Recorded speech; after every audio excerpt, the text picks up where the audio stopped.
presenting to you today is a type of tourist presented by the Group 4. We hope you enjoy.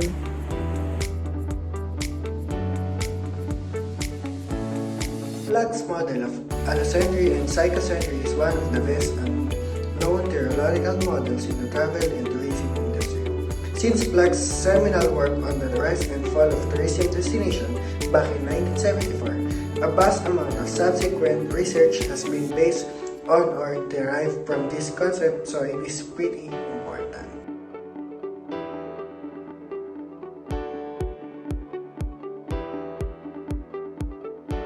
The first type is allocentric or adventure. The term allocentric comes from the root word allo means varied and the form centric means focusing of interest, patterns, and varied activities. The allocentric tourists, often called as adventurers, are the individuals who seek new experience, enjoy interacting with people from different cultural backgrounds, want to explore the unusual or little-known places, prefer adventure in a wide range of activities, and are pretty much comfortable in making choices that involve some degree of variation or risk factors, as they have a strong feeling that they can control or manage even the adverse situation, whatever they have to face while traveling. The characteristics of allocentric are that they want to explore alone or with small groups, enjoy the experiences and discovery, wants to travel different destinations that he or she has not been there. Mid-centric. Mid-centric swing between the allocentric and psychocentric, such types of tourists. Located in the middle of the continuum in Flagg's psychocentric model, have a balanced combination of both personalities based on psychographic traits. They lean in neither the tried and true direction of psychocentric nor the variety-seeking direction of the allocentrics.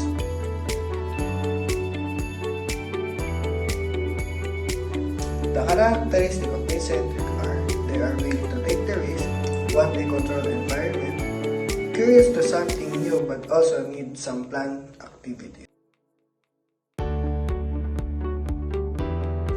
Psychocentric, as self-inhibited, nervous, and non-adventuresome, preferring familiarity in vacation travel destination. The term psychocentric comes from psych, meaning self, and centric, meaning focusing of interest, patterns, and varied activities. The characteristics of psychocentrics are they want to visit the place that they have been. They don't want any foreign atmosphere, comfortable being around the other tourists, and they are not risk takers.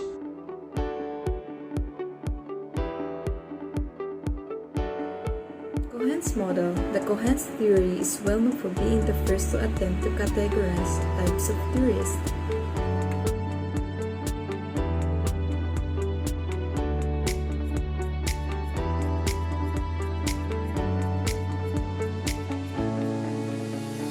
The drifter is the type of tourist that is least connected with the mass tourism industry. Drifters typically have an authentic and deep immersive experience, opting for staying with the members of the local community rather than hotels and spending their time in the local community. They seek adventure and plan their own itineraries.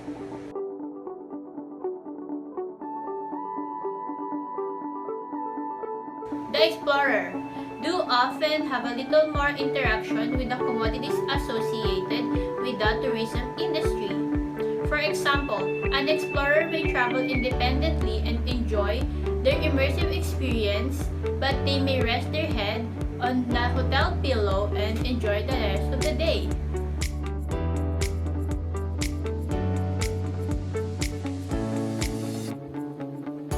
The individual mass tourist in Cohen's tourist typology. The individual mass tourist seeks the familiar. This type of tourist wants familiar food. They want to be able to communicate in a familiar language, and they want to stay in types of accommodation that they are familiar with.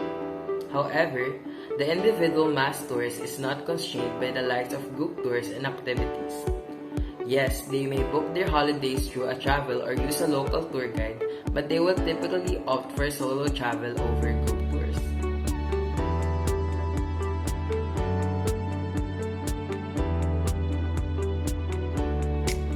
the organized mass tourist.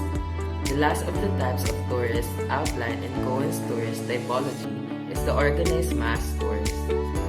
The organized mass tourist seeks the familiar in the same way that the individual mass tourist does.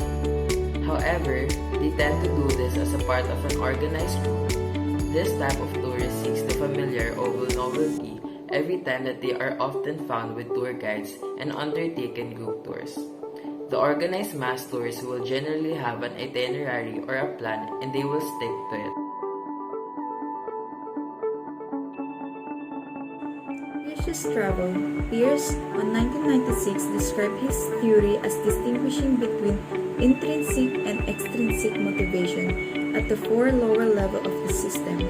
The travel career ladder emphasized all the tourist's pattern or motives rather than a single motive for traveling.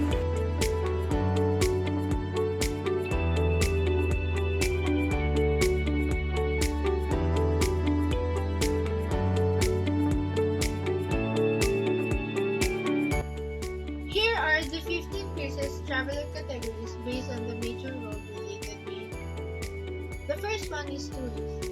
It takes photos, buys souvenirs, goes to famous places, stays briefly in one place, and it does not understand the local people.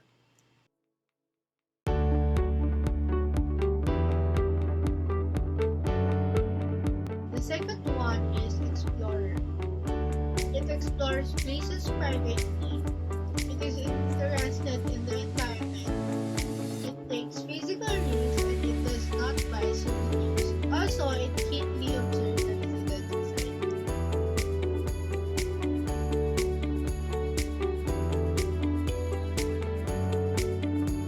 The third one is traveler. It stays briefly in one place. It experiments with local food, goes to famous places, takes photo, and it explores privately.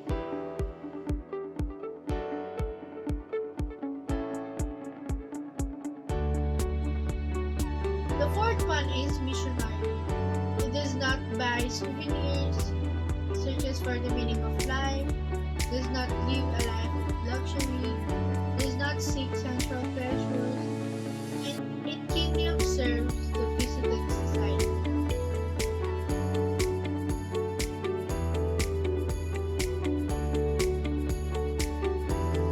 The fifth one is the holidaymaker. It takes photos, goes to famous places, buys souvenirs, contribute to the visited economy.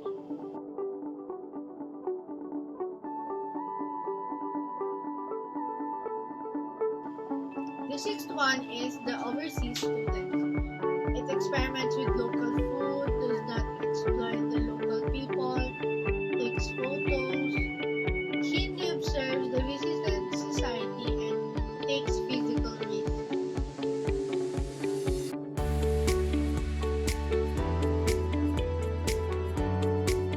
The seventh one is the jet setter.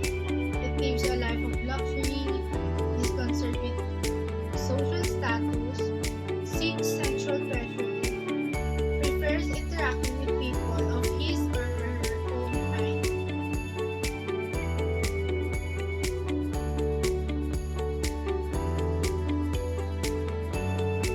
And anthropologist. It keenly observes the visited society.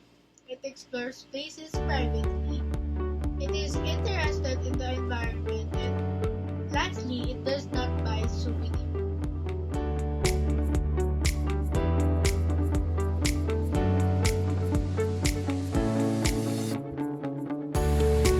Hippie does not buy souvenirs, does not live a life of luxury, is not concerned with social status, does not take photos, does not contribute to the economy.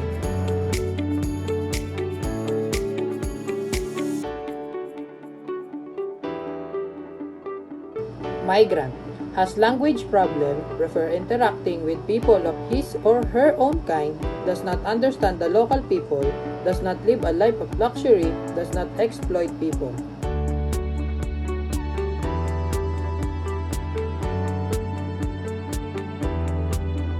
International athlete, not alienated for own society, does not exploit the local people, does not understand the local people, explores places privately, searches for the meaning of life.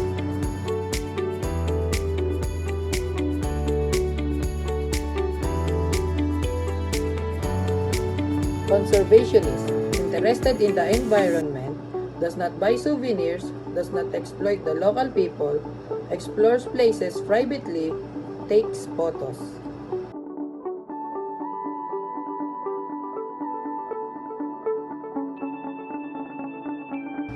Overseas journalist, takes photos, keenly observes the visited society, goes to famous places, take physical risks, explores places privately.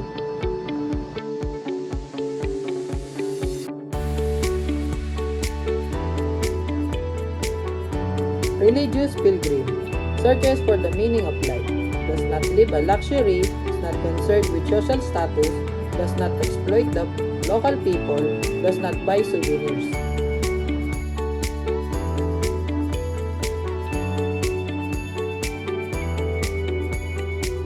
Market segmentation. Market segmentation is similar to tourist typology. It is another way of classifying tourists and understanding them. Segmentation is a sort of grouping people with the same characteristic such as geographic, demographic, psychographic, and product-related characteristics.